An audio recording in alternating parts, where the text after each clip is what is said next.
great nobles would quarrel with one another as to which of them had the right to hand him his shirt, because it had to be the person of highest rank in the room.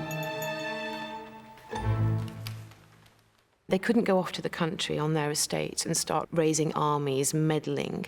It meant that they had to stay there, quarrelling about whose turn it was to give the king his napkin. Even the king's mealtimes turned into a performance, where the nobles stood and watched the king eat, waiting for him to speak to them.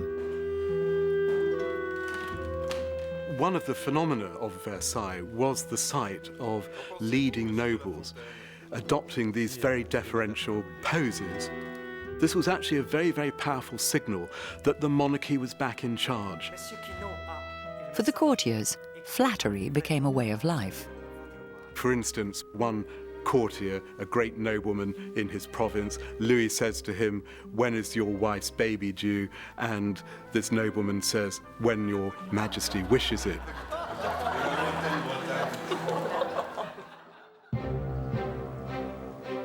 As well as accommodating thousands of courtiers and officials, Versailles was also used by the king to promote France itself. There was a deliberate intention to create a showcase for French manufacturers and to rival or outdo Italy above all, which was the great source of taste in the 17th century.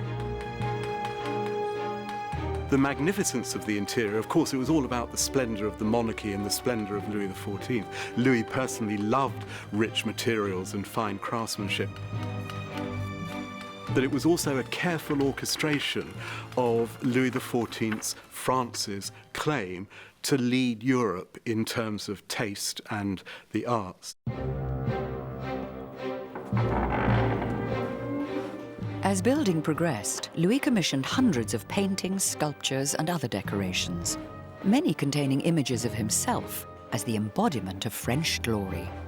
This was no accident. If you compare Louis with rulers before, it is remarkable how he had professional advice. So he's not presenting his image by himself. There was a whole backup team of intellectuals, writers. This is a real innovation, that there should be a small committee of people who are simply working on how to present the king's image in the most grand manner possible. The great French painter Charles Lebrun was recruited to the cause. La voie royale qui se dessine sous vos yeux, sire, conduira chacun de vos sujets de la guerre à la paix, de l'obscurité à la lumière, des forces du chaos à la victoire de l'ordre et du bien. Vos peintures nous sont chères, Monsieur Lebrun. Louis's image makers liked art that presented him as a conquering hero, drawing on figures from ancient mythology like Jupiter and his favorite, Apollo. The association with the images of very powerful men of the past were part of the strategy of being the best king and the most powerful and most important king of the time. Louis's public image may have included a fair amount of 17th century hype, but he was certainly a remarkable man. He goes hunting 3 times a day. He goes to council meetings 3 times a day. He's a very hard worker. He makes love 3 times a day. We must conclude the man had amazing energies.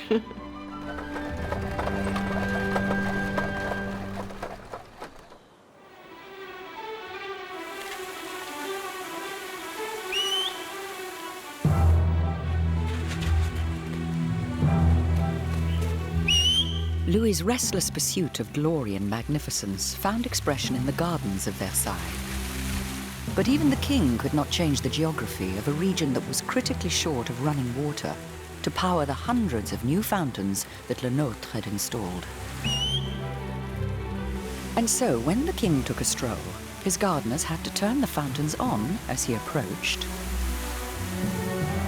and then off again once he had walked past.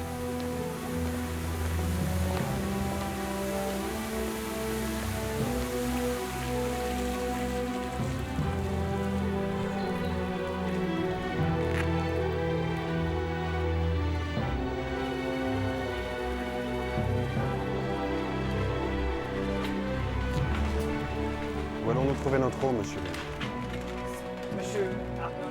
The problem of getting supplies of fast-running, high-pressure water were never adequately solved.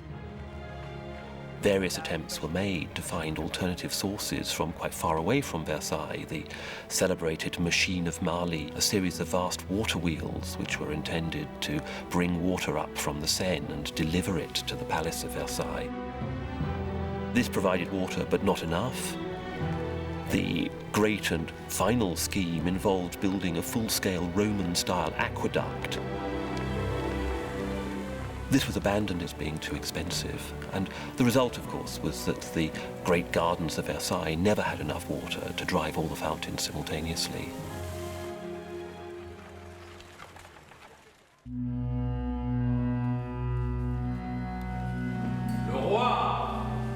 Fortunately, there was enough glass to furnish the palace's most ambitious development, the result of 6 years' intense work. This was Mansart and Lebrun's most stunning achievement, Versailles' Hall of Mirrors.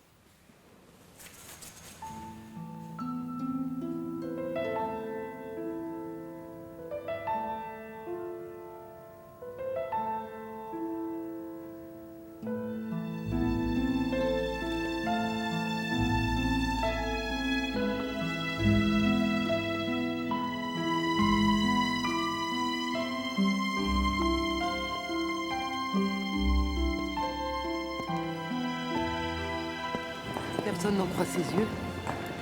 Tout le monde pense rêver. C'est que, madame, en quelque endroit du monde cette galerie n'est en rien comparable. I think the effect of the gallery is more a dream.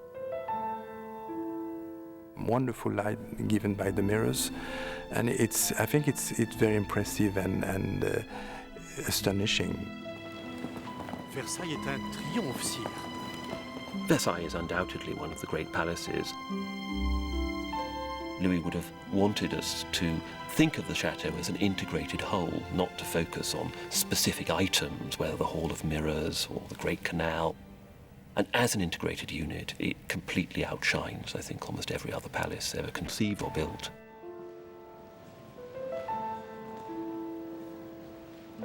Quelque chose déplaît-il à Sa Majesté? Tout est bien comme vous me l'aviez promis. Toutefois, il nous plairait que cette galerie soit ouverte au public, comme le reste du château et des jardins.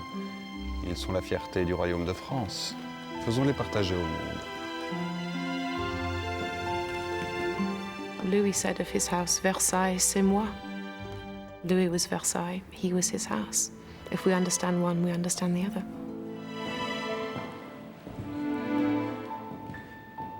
The king wishes to assert his authority and maintain his position. He has to do it through display.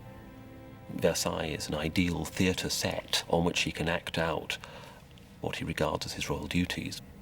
Versailles, from this point of view, fulfills those requirements better than almost any other building that could be imagined.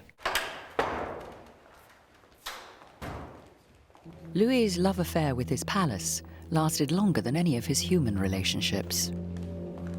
After 14 years, 9 pregnancies, and 7 children, Montespan was beginning to lose her looks and her hold on the king. Madame de Montespan began to fall out of favour because, inevitably, after 9 pregnancies, her figure wasn't quite what it was. She became rather blousy, she drank too much, she gambled too much, she made a nuisance of herself with her tantrums, and I think, as happens to a lot of women, the more she felt her man slipping away from her, the more needy and clingy she became. And the more needy and clingy she became, the more she drove him away. Sire, vous n'avez plus un seul moment pour m'écouter, alors que j'ai tant de choses à vous dire. Plus tard, madame. Un autre jour. But I think Louis was also undergoing quite a significant personal transformation. He was becoming much more religious. Madame de Montespan was a married woman. Committing adultery with an unmarried woman was one thing, but double adultery was sacrilege. It was a tremendous scandal, and he was becoming conscious of the fact that his way of life was really compromising the state and compromising his kingship. Louis turned to a very different woman. Madame de Maintenon, governess to his illegitimate children. Maintenon was pious, quiet, and intelligent, qualities that a middle-aged Louis had come to admire. Poor Madame de Maintenon had to do everything. She had to act as a cook, a plumber, a gardener, as well as a teacher and a nursemaid. It was exhausting. And she did this so well that Louis began to pay attention to her. He noticed this intelligent woman, this calm presence. Slowly, slowly, Madame de Maintenon began to seduce the king. Calmez-vous, madame. Me calmer! Rejected mistress, Montespan, was distraught. J'étais loin d'imaginer. Allons, madame. On dit que la Maintenon est plus dévouée à Dieu qu'à sa majesté. Notre roi va vite se lasser de ses prières. Il aime trop la chasse, la fête et la beauté. Croyez-moi. Vous êtes sûre? Mais oui, madame. I think it was the rise of Maintenon in the first place which really riled her, because she found she'd made a mistake. She'd underestimated another woman. Maintenon was poor and a widow and innocuous and very pleasant and intelligent. And she didn't spot that Louis might actually fall in love with a woman like that, you know, and it might be a very seductive thing to him in quite a different way from her own seductive powers. And I think for a couple of years at least, she was extremely angry. When Louis's long-suffering queen, Marie-Thérèse, died, he was free to marry again, and he turned to the quiet governess. She'd not only won his heart, she'd convinced him she could help save his soul. The 17th century mentality was very different. The attention paid to salvation, dying in a state of grace so you didn't go to hell, was enormous. And Louis, who in some ways was quite simple, took this very, very seriously. And I think Maintenon persuaded him that she could help him towards his salvation. As Maintenon was a commoner, the king could only marry her behind closed doors.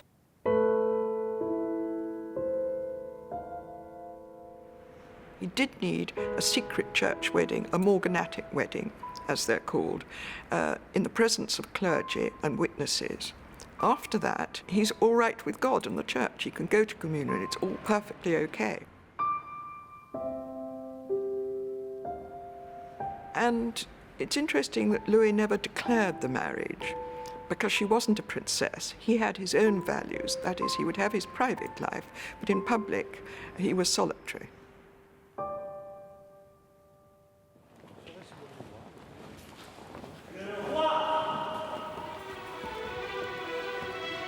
In public, Louis concentrated on running his palace. And his court life at Versailles became ever more formalized. I think the establishment of the full court at Versailles really turned it into the great social, political, power-broking centre of France. Versailles was exciting if you thought like a French nobleman, because Louis XIV was your host. You would spend the evening in the physical presence of the King of France. You would be admitted to his gaming table.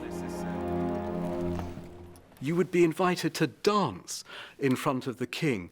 Now, for nobles, this was an enormously prestigious and enormously flattering thing.